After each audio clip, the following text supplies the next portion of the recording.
భవానీదేవి అయితే కృష్ణని పిలిపిస్తూ ఉంటుంది. ఇంతలో అక్కడికి కృష్ణ వచ్చి, "ఏంటత్తయ్య ఎందుకు పిలిచారు?" అని చెప్పేసి అయితే అడుగుతూ ఉంటుంది. ఆ మాటలకు అక్కడ ఉన్న భవానీదేవి అయితే, "నాకు ఒక అనుమానం ఉంది కృష్ణ. అందుకే నిన్ను క్లియర్ చేసుకుందామని నిన్ను పిలిచానని" చెప్పేసి అయితే అడుగుతూ ఉంటుంది. ఆ మాటలకు అక్కడ ఉన్న కృష్ణ అయితే, "హా! చెప్పండి అత్తయ్య ఏంటి?" అని చెప్పేసి అయితే అడుగుతూ ఉంటుంది. ఆ మాటలకు అక్కడ ఉన్న భవానీదేవి అయితే, "మీరా ప్రెగ్నెంట్ అనిపిస్తుంది నాకెందుకో" అని చెప్పేసి అయితే అంటూ ఉంటుంది. ఆ మాటలు వినగానే అక్కడ ఉన్న కృష్ణ అయితే ఒక్కసారిగా షాక్ అయిపోయి, ఏంటి పెద్దత్తయ్యకు మీరా ప్రెగ్నెంట్ అనే విషయం తెలిసిపోయినట్టు ఉందని చెప్పేసి అయితే ఆలోచిస్తూ ఉంటుంది. ఇంతలో అక్కడ ఉన్న భవానీదేవి అయితే, "ఏంటి కృష్ణ ఏం ఆలోచిస్తున్నావు నువ్వు?" అని చెప్పేసి అయితే అడుగుతూ ఉంటుంది. "అదేమీ లేదత్తయ్య, తనకి పెళ్లి కాకుండా ప్రెగ్నెంట్ ఎలా అయిందని ఆలోచిస్తున్నానని" చెప్పేసి అయితే అంటూ ఉంటుంది. ఆ మాటలకి అక్కడ ఉన్న భవానీదేవి అయితే, "అవును, ఆ మీరా ప్రెగ్నెంట్ లాగా నాకు అనిపిస్తుంది. నువ్వు టెస్ట్ చేసి చూడు" అని చెప్పేసి అయితే అంటూ ఉంటుంది. ఆ మాటలు వినగానే అక్కడ ఉన్న కృష్ణకి ఏం మాట్లాడాలో తెలియక సైలెంట్‌గా అయితే ఉండిపోతుంది. అది చూసిన భవానీదేవి అయితే, ఏంటి ఏంటి కృష్ణ అలా ఉండిపోయావు?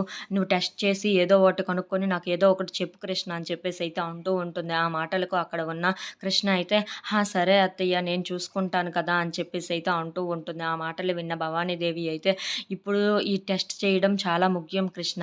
నువ్వు ఏదో ఒకటి తేల్చి చెప్పు" అని చెప్పేసి అయితే అంటూ ఉంటుంది. If you like this video please like, share and subscribe friends.